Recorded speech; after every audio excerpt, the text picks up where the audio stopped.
옛날 중국에 기라고 하는 사람이 살았답니다. 이 기라고 하는 사람은 근심 걱정이 많았대요. 심지어는 그가 길을 가면서 길가에 있는 건물들이 무너지지 않을까 늘 그걸 걱정하면서 그렇게 살았답니다. 그런데 그러한 일은 한 번도 일어나지 않았죠.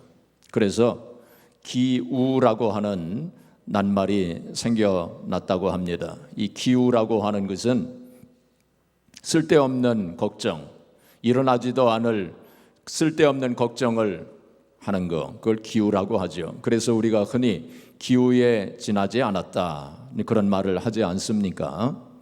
그래서 이렇게 이 세상에는 쓸데없는 걱정을 하는 사람들도 많이 있죠. 그런데 또한 이유가 있는 걱정을 하는 사람들도 많이 있습니다. 우리가 이 세상을 살다 보면은 참 걱정거리가 얼마나 많습니까? 경제적인 걱정도 있고, 건강, 혹은 자녀, 가족들, 혹은 직장, 사업, 인간관계에서 오는 여러 가지 근심, 걱정, 그리고 요즘에는 과학, 기술 문명이 발달해가지고 참 생활은 편리하게 되었지만은, 그러나 컴퓨터라든지 스마트폰이라든지 이런 거 따라가기가 얼마나 힘듭니까? 그러니까 또 근심 걱정이 거기에 따라서 또 많이 있는 것을 보게 됩니다. 그런데 성경은 걱정하지 말라, 근심하지 말라 꼭 그렇게 여러 번 말씀하고 있습니다. 어떤 성경학자가 성경에 나오는 걱정하지 말라, 근심하지 말라, 염려하지 말라 이러한 말씀들을 전부 세보니까 550번이나 나온대요. 그렇게 많습니다. 550번이나 나온다는 것입니다. 왜 하나님께서 그렇게 여러 번 우리들에게 말씀하셨을까요? 그 걱정, 근심, 염려가 우리를 해롭게 하기 때문에, 우리를 상하게 만들기 때문에, 그래서 걱정, 근심, 염려하지 말아라. 여러 번 우리들에게 그렇게 말씀하신 거예요. 잠언서 17장 22절에 보시면 근심은 뼈로 마르게 하느니라.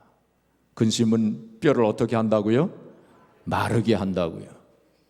요즘 의학자들이 뭐라고 얘기하냐면 이 건강의 그 비결이 뼈가 건강해야 된다는 거예요. 뼈가 건강해야 돼.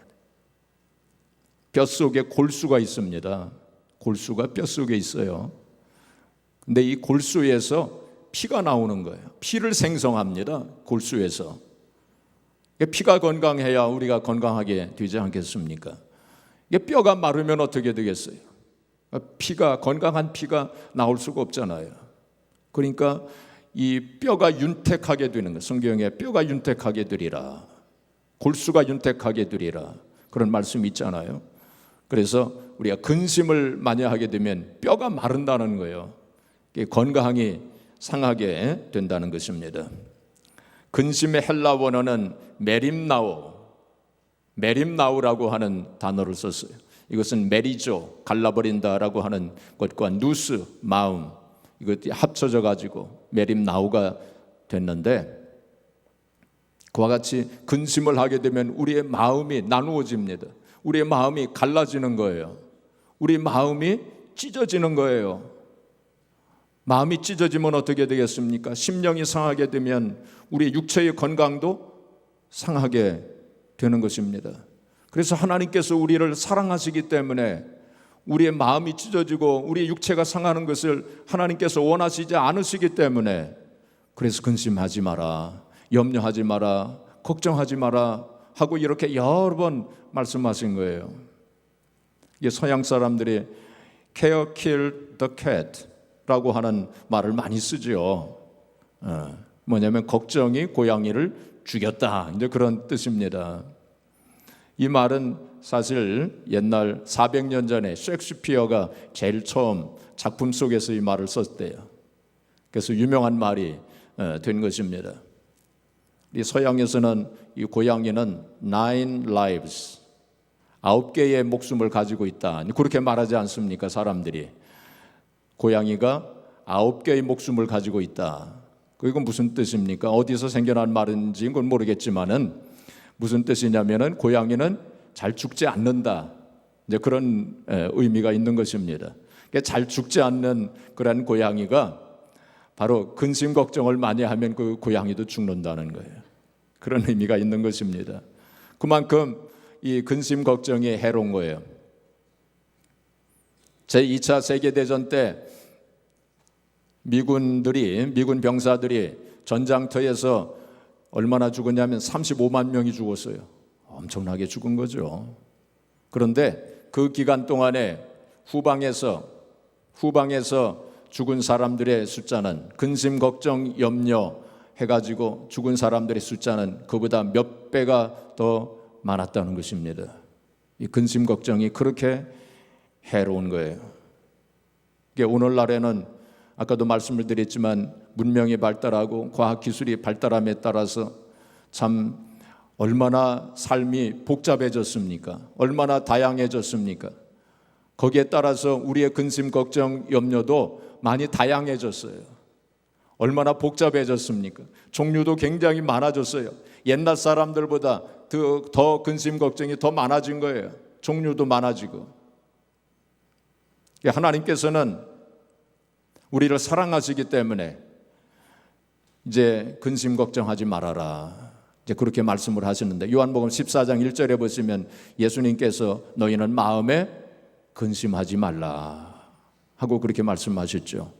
또 마태복음 6장 34절에 보시면 너희는 내일 일을 염려하지 말아라, 그렇게 말씀을 하셨어요.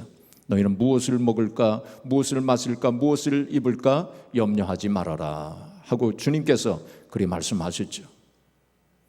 또 베드로전서 5장 7절에 보시면은 너희 염려를 다 주께 맡겨 버려라, 그리 말씀하셨어요. 시편 55편 22절에 보시면 너희 짐을 하나님께 맡겨 버려라, 그가 맡으신다, 그렇게 말씀을 했어요. 그러니까 하나님께서는 우리를 사랑하셔서 근심 걱정 염려거리를 처리할 수 있는 그런 방법을 제시해 주신 거예요.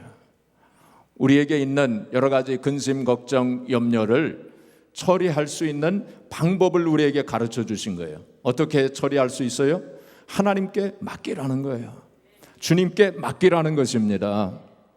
그래서 우리는 주님께 맡길 수 있는 권리, 특권을 가지고 있는 사람들이에요. 세상 사람들은 어디 맡길 데가 없어요. 그렇지 않습니까? 근심 걱정 염려거리가 있을 때 그걸 누구한테 맡기겠어요? 트럼프 대통령한테 맡길까요? 그 사람 정신없어요 요즘에.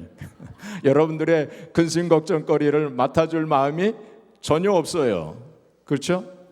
근데 우리는 하나님께서 뭐라고 말씀하셨어요? 내게 맡겨라. 하나님께서는 한번 말씀하신 것을 반드시 이루시는 하나님이세요. 베드로전서 5장 7절 아까 말씀드린 너희 염려를 다 주께 맡겨 버리라, 그가 너희를 돌보심이니라. 옛날 성경에는 권고하심이니라, 권고라고 하는 단어가 돌보신다는 뜻이에요. 이게 하나님께서, 주님께서 약속하신 거예요. 너희 염려를 주께 맡겨 버리라. 그러면 주께서 맡으셔서 너희를 돌보실 것이다. 하나님께서 한번 약속하신 것을 반드시 이루시는 하나님이십니다. 그 하나님께서 맡기라고 그 말씀하신 거예요. 내가 맡아서 다 합력해서 선을 이루어 주리라. 그렇기 때문에 우리는 맡길 수 있는 특권을 가진 사람들이에요. 그런데 우리가 어떻게 맡길 수 있느냐? 어떻게 맡길 수 있을까요? 기도함으로 맡길 수 있는 거예요. 그 방법까지도 가르쳐 주신 거 아닙니까? 그렇죠? 우리 잘 알고 있는 빌립보서 4장 6절 말씀 우리 같이 봉독하겠습니다. 아무것도 염려하지 말고 다만 모든 일에 기도와 간구로 너희 구할 것을 감사함으로 하나님께 아리라. 7절에 보시면 그래하면 모든 지각에 뛰어난 하나님의 평강이 그리스도 예수 안에서 너희 마음과 생각을 지키시리라. 그렇게 말씀했잖아요. 그렇죠? 아무것도 염려하지 말고 오직 모든 일에 기도와 간구로 감사함으로 하나님께 아뢰라. 왜 하나님 이런 문제 주셨습니까? 왜 이렇게 인생이 힘듭니까? 이렇게 원망불평하지 말고 오히려 그러한 가운데서도 감사하면서 하나님께 맡기라.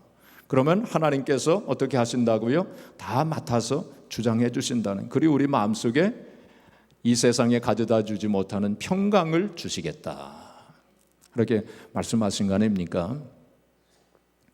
옛날 미국에 어떤 부인이 살고 있었는데 이 부인이 그 남편이 사업을 하다가 이 부도를 냈어요. 그리고는 부도를 내고서는 어디론가 종적을 감추었어요. 그러니까 부인은 아이들과 함께 홀로 남겨지게 되었고 살고 있던 집에서도 쫓겨날 처지가 되고 말았습니다. 먹을 것도 없고 좀 그런 상황이었어요. 설상가상으로 아이들은 학교에서 문제를 일으켜가지고 퇴학을 당하고 참 소망이 없게 됐어요. 살 의욕도 없어지게 됐습니다. 그래서 절망 가운데서 탄식을 하면서 내가 이렇게 살아서 뭐 하겠는가, 살 이유와 가치도 없다, 이렇게 생각을 했어요.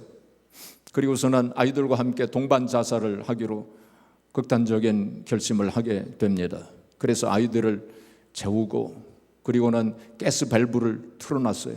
그리고는 문을 다, 창문까지 다 닫고 가스 밸브를 틀어놓고 동반 자살을 이제 하려고 했어요.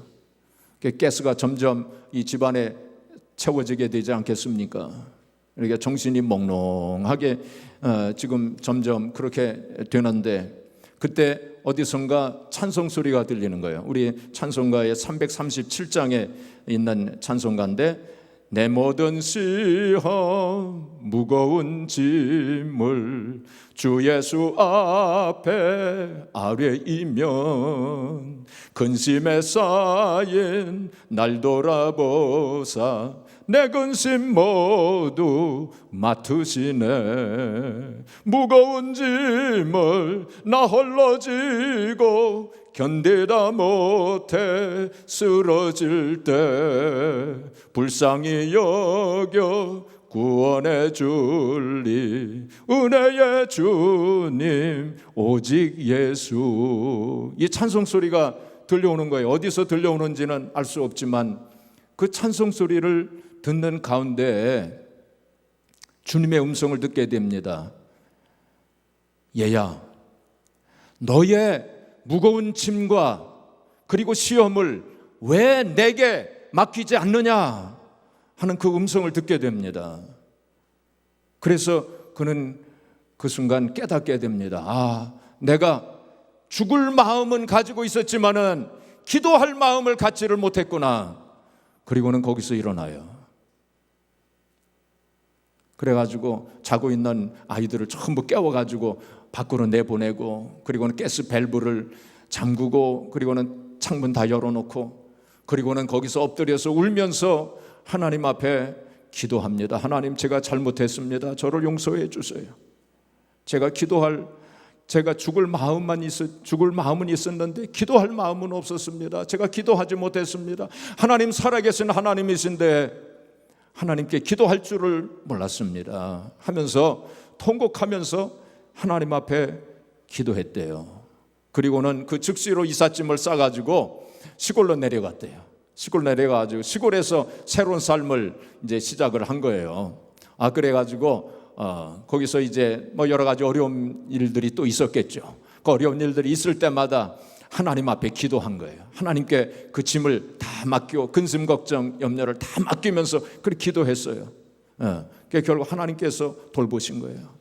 그래서 그 아이들을 신앙적으로 아주 위대한 인물들로 다 키웠습니다. 그리고 나중에 이 사람이 이제 뭐라고 얘기를 했냐면, 죽을 수 있는 용기를 가진 사람은 하나님 앞에 기도할 수 있는 용기로 바꾸어 가지십시오. 100번의 탄식이 아니라 한 번의 기도가 운명을 바꿉니다. 이 사람의 이름이 메리큐스 마네라고 하는 분이에요. 메리큐스 마네, 이 사람의 이야기가 데일 카네기라고 하는 사람이 쓴 책 근심이여 안녕이라고 하는 책에 실린 그러한 이야기입니다. 여러분, 100번의 탄식, 100번의 근심보다 한 번의 기도가 당신의 운명을 바꿉니다. 할렐루야. 그렇죠? 하나님 분명히 바로 기도에 대한 응답을 약속하신 하나님 아니십니까? 하나님 분명히 살아계신 하나님이시고 전능하신 하나님이신데, 하나님 한 번 약속하신 것인데 100번의 근심이나 100번의 탄식보다 한 번의 기도가 여러분들의 운명을 바꿀 것입니다. 고고학자 한 사람이 옛날 초대교회 문서를 이제 조사하고 있는 중에 아주 이상한 것을 발견을 했습니다. 초대교회 문서를 이렇게 보는데 그게 어떤 교회, 어떤 초대교회에 그 성도들의 명단이 기록이 되어져 있는 거예요. 성도들의 명단이 기록이 되어져 있어요. 그런데 그 명단에 앞에 사람들 이름 앞에 티테디오스라고 하는 별명이 다 붙어 있는 거예요. 예를 들면 티테디오스 베드로, 티테디오스 요한, 티테디오스 야고보, 다 그렇게 붙어 있는 거예요. 티테디오스라고 하는 것이 다 붙어 있는 거예요. 그래서 티테디오스가 무슨 뜻인가 봤더니 티테디오스가 근심하지 않는 사람, 그렇게 되어 있는 거예요. 그러니까 성도들이 다 거기다 별명을 붙였는데 별명이 똑같아요. 근심하지 않는 베드로, 근심하지 않는 요한, 근심하지 않는 야고보, 그렇게 다 이름을 붙여. 성도의 특징이 여러 가지가 있겠지만은 우리가 크리스찬이라면, 정말 하나님의 자녀라면 근심하지 않는 사람, 그렇죠? 우리는 살아계신 하나님, 전능하신 하나님을 믿는 하나님의 자녀들 아닙니까? 그렇죠? 우리가 자식을 두었을 때 자식이 아버지가 있고 어머니가 있는데 늘 혼자서 근심하고, 그렇다면 좀 기분이 어떻겠어요? 그 하나님께서 우리가 늘 하나님 아버지가 분명히 살아계시고 전능하신데 우리가 하나님 아버지께 맡기지 않고 자기 혼자서 근심 걱정하고 있으면 하나님께서 어떻게 생각하시겠습니까? 그렇죠? 자, 그래서 우리가 21세기에 티테디오스가 되시기를 바랍니다. 티테디오스. 이게 한번 자기 이름 앞에다가 티테디오스라고 하는 이름을, 그 별명을 붙여가지고 한번 자기 이름 거기다 해서 우리 한번 세 번 한번 불러보겠습니다. 한번 해볼 거예요. 3번. 티테디오스 아무개, 자기 이름을 붙여서 한번 해보세요. 자, 시작. 티테디오스 진성인, 티테디오스 아무개, 티테디오스.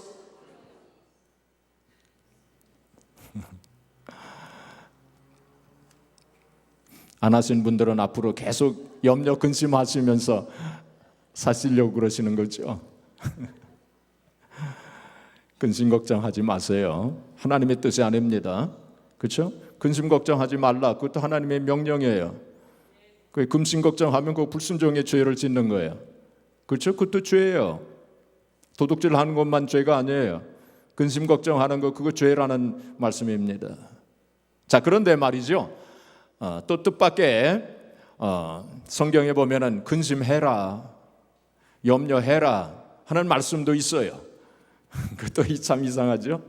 근심 걱정하지 말라, 그 말씀을 그렇게 많이 또 하셨는데 근심해라, 걱정해라, 염려해라 그런 말씀도 있어요. 자, 오늘 본문의 10절 말씀 우리 같이 읽겠습니다. 10절 말씀. 하나님의 뜻대로 하는 근심은 후회할 것이 없는 구원에 이르게 하는 회개를 이루는 것이요, 세상 근심은 사망을 이루는 것이니라. 여기 근심엔 두 가지 근심이 있는 것을 우리가 보게 됩니다.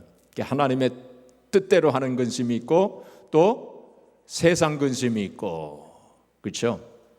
우리가 세상 근심은 하지 말아야 돼요.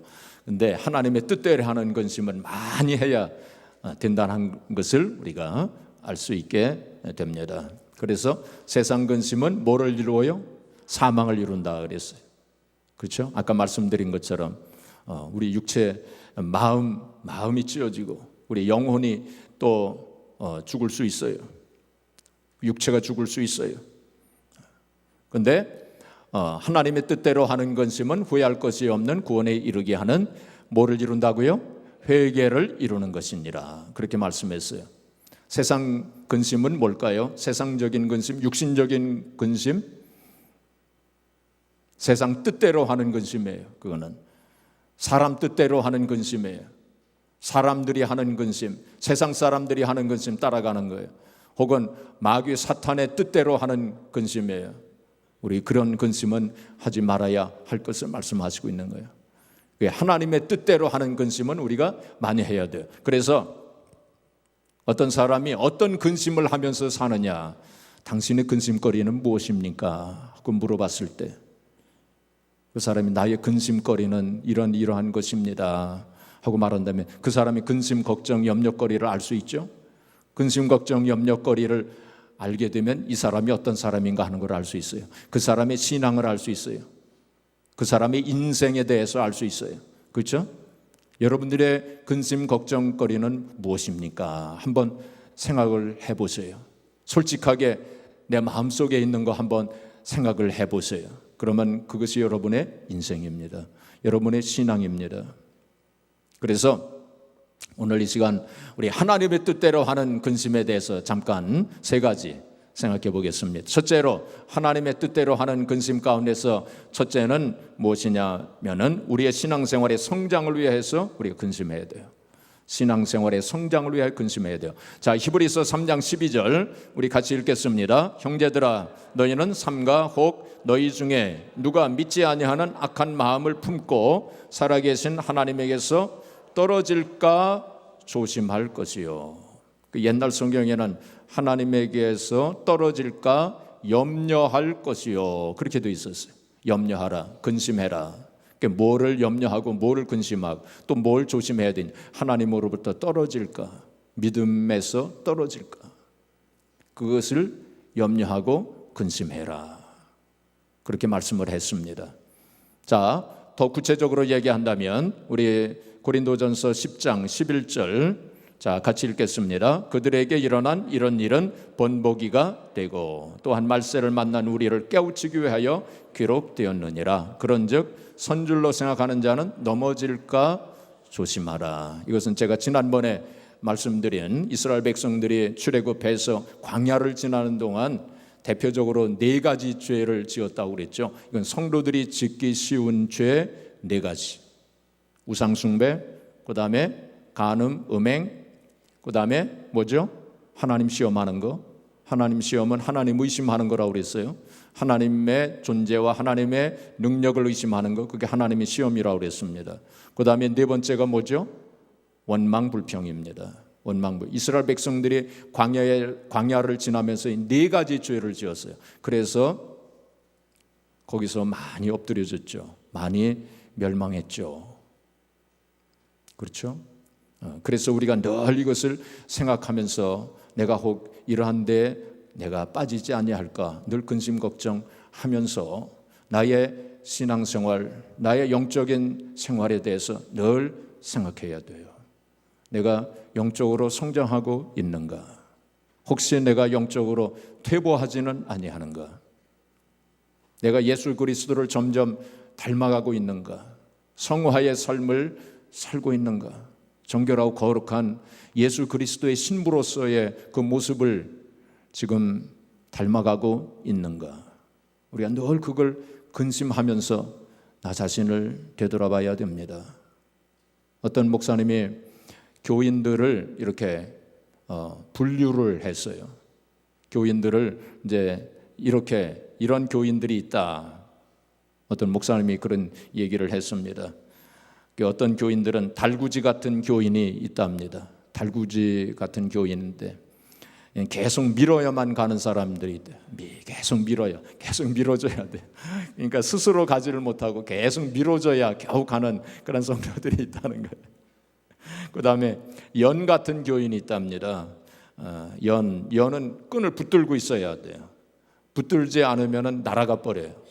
그래서 연 같은 그런 교인이 있고, 그 다음에 고양이 같은 교인이 있답니다. 줄곧 토닥거려줘야 만족하는 사람이 있다는 거예요. 그 다음에 풋볼 같은 교인이 있답니다. 풋볼, 이 미국 미식 축구의 풋볼, 이건 어디로 튈지를 몰라요.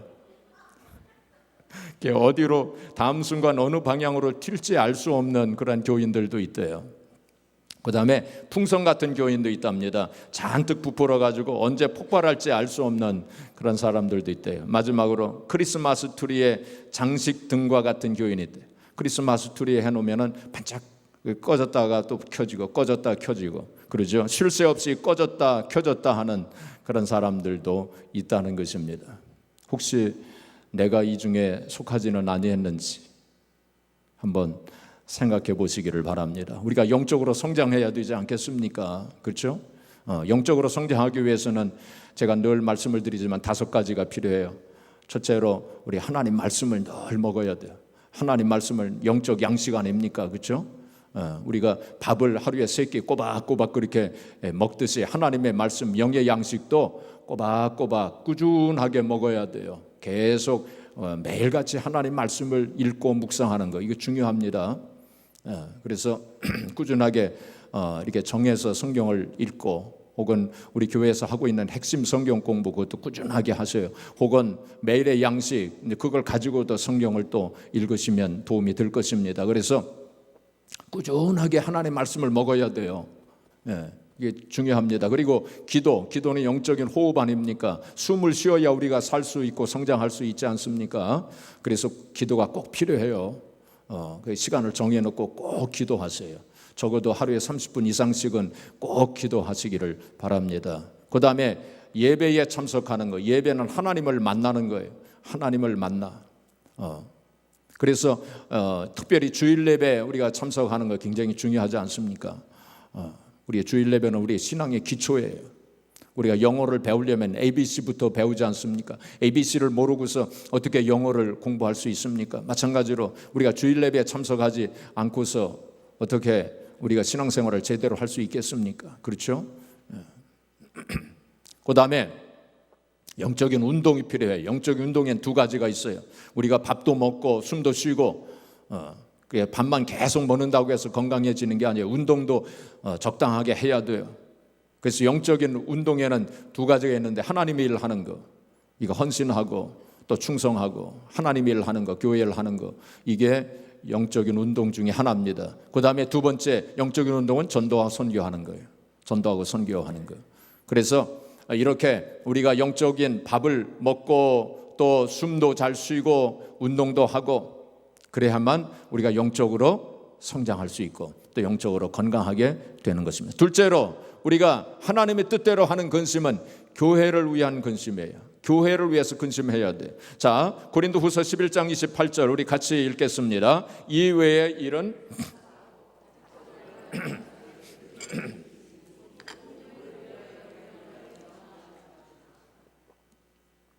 바울 사도께서 교회를 위해서 근심했다고 그랬어요. 교회를 위해서 근심하고 걱정하고 염려했다는 것입니다. 그래서 교회를 위해서 근심하는 것은 하나님의 뜻대로 하는 근심입니다. 이 외의 일은 고사하고, 28절 이전에 이제 바울 사도가 뭐를 말씀하고 있느냐면은, 내가 지금까지 자지 못하고 먹지 못하고 또 강도의 위협과 이방인의 위협과 강의 위험과 여러 가지 파손의 위험과 또 매를 맞기도 하고 돌에 맞아 죽을 뻔도 하고 뭐 그런 거를 저기 열거합니다. 그런 고통과 고난과 환난을 많이 겪었다. 그런데 이 외의 일은 고사하고, 그런 건 아무것도 아니다. 그러한 고통, 그러한 고난, 그러한 문제, 그러한 염려, 그런 건 아무것도 아니다. 내 마음속에 계속 눌리는 일이 있으니, 가장 고통스러운 일이 있으니 그것은 모든 교회를 위하여 염려하는 것이다. 그렇게 고백을 한 거예요. 그만큼 바울 사도는 교회를 위한 근심, 걱정, 염려, 그런 것을 많이 했다는 것입니다. 그 다음에 29절, 바로 28절 그 다음 절에 뭐라고 말씀하냐면, 누가 약하면 내가 약하지 아니하며 누가 실족하게 되면 내가 애타지 아니하더냐. 그렇게 고백을 했습니다. 바울 사도는 교인 중에 누가 약하여지면 정말 가슴이 아프고, 또 누가 실족하게 되면 또 안타까워하고 애타는 마음을 가지게 되고, 근데 그런 마음을 이제 표현을 한 것입니다. 주님의 교회는 바로 주님의 몸이라고 했어요. 그렇죠? 그렇기 때문에 주님을 사랑하는 사람은 교회를 사랑하게 돼 있어요. 주님의 교회에 관심을 가지고 사랑하는 마음 가지는 것, 그리고 또 교회에 어떤 일이 있을 때 또 근심하는 것, 교인 중에 누가 약하여지고 낙심하게 되면 함께 안타까워하고, 또 누가 실족하거나 누가 시험에 든다면 정말 또 함께 근심하면서 또 함께 눈물을 흘리고 또 함께 안타까워하고, 근데 그런 마음을 가져야 된다는 거예요. 누가 어떻게 되든 말든, 교인 중에 누가 어떻게 되든 말든, 목장 교우 중에 누가 어떻게 되든 말든 신경을 안 쓰고 그냥 그렇게 산다면 올바른 신앙인이라고 할 수가 없다는 거예요. 교회에서 어떤 일이 있을 때 거기에 대해서 우리가 관심을 가지고 또 함께 참여하고 또 근심하고, 그게 마땅하다는 것입니다. 교회에 어떤 문제가 있거나 어려운 일이 있게 되면 또 함께 관심을 가지고 근심하고 또 위에서 기도하고, 그런 마음을 가져야 마땅하다는 것입니다. 또 교회가 전도하고 선교하는 일에 대해서도 관심을 가지고 또 염려하고 또 함께 참여하고, 그러한 일이 마땅하다는 거예요. 신학자 반 하우스라고 하는 사람이 현대 크리스찬들을 가리켜서 뭐라고 했냐면 자폐증 크리스찬이다, 그렇게 얘기를 했어요. 자폐증 크리스찬. 자폐증 아시죠? 자폐증. 그 영어로는 오티즘이라고 그러잖아요. 자폐증 그 증상을 가지고 있는 아이들, 어른들 가운데도 그런 사람들이 있어요. 그 요즘에 그런 사람들의 숫자가 많아진다는 얘기를 들었어요. 참 안타까운 일입니다. 그 자폐증 증상을 가지고 있는 아이들은 혼자서 먹고 혼자서 자고 혼자서 놀아요. 그런데 다른 사람에 대해서는 관심이 없어요. 다른 사람들하고 어울리지 않습니다. 혼자서 생활해요. 혼자서 살아요. 어떤 자폐증 아이를 가지고 있는 엄마를 제가 봤는데 7살 난 아들이 자폐증 아이예요. 근데 이 아이는 지금까지 한 번도 엄마라고 부르지 않았어요. 자기 엄마를 엄마라고 부르지 않았어요. 말을 못하는 건 아니에요. 근데 엄마라고 부르지 않았어요. 자기 엄마와 한 번도 눈을 마주친 적이 없어요. 그러니까 그 엄마의 소원은 한 번이라도 자기 눈을 그 아들이 보면서 엄마라고 불러주는 것이 그 엄마의 평생 소원이에요. 참 안타까운 일 아닙니까? 참 그런 아이들, 그런 가정이 요즘에 참 많아요. 자, 그런데 우리 현대 크리스찬들이 그렇다는 것입니다. 현대 크리스찬들이 그렇다는 거예요. 그래서 혼자서 뭐 신앙생활을 하고 혼자서 은혜 받고 혼자서 뭐 설교도 듣고 다 그러는데 뭐 교회에 대해서 관심도 없고, 다른 사람들, 다른 교인들에 대해서 관심도 없고, 그리고 교회에서 무슨 일이 있어도 거기 뭐 관심도 없고, 전혀 그렇게 또 전도하고 선교하는 일에 대해서도 관심도 없고, 그렇다면 자폐증 크리스찬이라는 거예요. 하나님께서 그러한 성도들을 보실 때 얼마나 안타까우시겠습니까? 부모의 마음처럼 안타까운 마음을 가지시겠죠. 그래서 우리가 교회에 대해서 관심을 가지고 또 근심하면서 또 함께 기도하는 그런 마음을 우리 가져야 한다는 것입니다. 이번 토요일 날 우리 교회 대청소 있어요. 관심을 가지시기를 바랍니다. 근심까지는 뭐 안 하셔도 되고 관심은 가지세요. 자, 마지막으로 우리 죄에 대해서 근심해야 돼요. 죄에 대해서. 오늘 본문 10절 말씀 같이 읽겠습니다. 하나님의 뜻대로 하는 근심은 후회할 것이 없는 구원에 이르게 하는 회개를 이루는 것이요 세상 근심은 사망을 이루는 것이니라. 여기 보면 바로 이 죄에 대해서 근심하는 고린도 교회 성도들에 대한 말씀을 하고 있는 거예요. 바울 사도께서 고린도 교회 성도들에게 여러 가지 죄에 대해서 지적을 했어요. 그때에 고린도 교회 성도들이 그 지적을 듣고 그 책망하는 말씀을 듣고 많이 근심을 했습니다. 그래서 바울 사도는 내가 너무 심하게 얘기했나 하는 마음을 가질 정도로 그렇게 고린도 교회 성도들이 많이 근심을 했어요. 근데 고린도 교회 성도들이 그렇게 근심을 하면서 뭐 했습니까? 회개했어요. 그래서 바울 사도가 그러한 모습을 보면서 내가 잘했구나, 그래 기뻐했다라고 그렇게 이제 말씀을 하고 있지 않습니까? 그래서 죄에 대해서 근심하는 거 참으로 좋은 일입니다. 그것은 하나님의 뜻대로 하는 근심이에요. 그러니까 죄에 대해서 많이 근심해야 돼요, 우리가. 자, 11절 우리 같이 또 읽겠습니다. 보라, 하나님의 뜻대로 하게 되니 근심이 너희로 얼마나 간절하게 하며 얼마나 변증하게 하며 얼마나 분하게 하며 얼마나 두렵게 하며 얼마나 사모하게 하며 얼마나 열심히 있게 하며 얼마나 벌하게 하였는가. 너희가 그 일에 대하여 일체 너희 자신의 깨끗함을 나타내었느니라. 자, 이건 무슨 뜻이냐면은 이렇게 근심하면서 자기들의 죄에 대해서 근심하면서 아주 간절한 마음으로 회개했다는 거예요.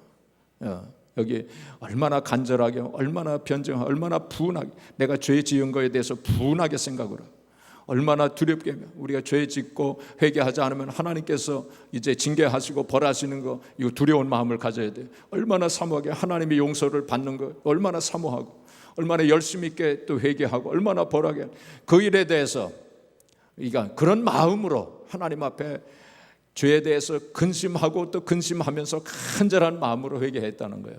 그래서 이제 회개 열매를 맺고 하나님으로부터 용서를 받은 거죠.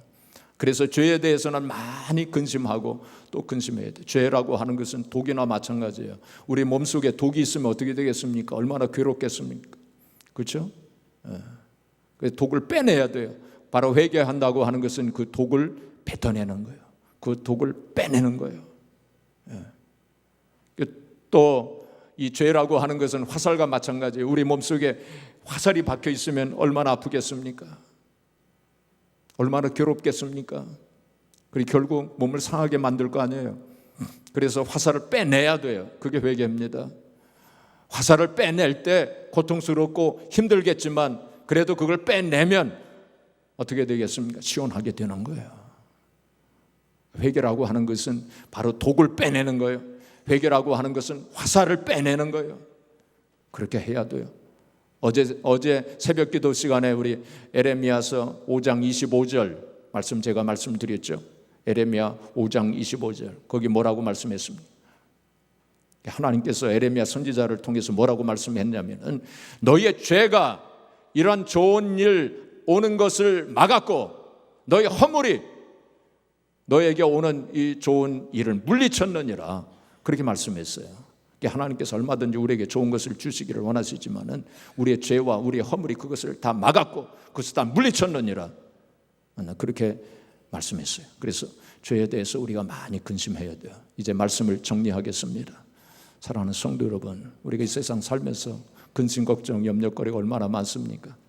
이것을 근심, 걱정, 염려가 들어올 때마다 어떻게 해야 돼요? 그거를 기도로 바꿔야 돼요. 기도로 바꿔야 돼요. 그게 우리에게 주어진 엄청난 특권입니다. 그렇죠? 그리고 우리 하나님의 뜻대로 하는 근심은 많이 우리가 해야 돼요. 그래서 나의 영적 성장에 대해서 근심하고 또 교회에 대해서 근심해야 돼. 내가 교회를 위해서 무엇을 할 수 있을까? 무엇을 할까? 무엇을 해야 될까? 하는 그런 것을 가지고 많이 근심하세요. 교회만 왔다 갔다 하지 마시고요. 교회에 대해서 관심을 가지시고 이제 그런 마음을 가지시기를 바랍니다. 그리고 죄에 대해서 많이 근심하시면서 이제 회개하시기 바랍니다. D.L. 무디는 순종은 하나님의 진리를 깨닫게 하는 최고의 학교라고 그랬어요. 이게 순종을 통해서 우리가 많은 진리를 깨닫게 된다는 거예요. 그래서 이 하나님 말씀은 명령으로 주어집니다. 하나님 말씀은 뭐예요? 명령입니다.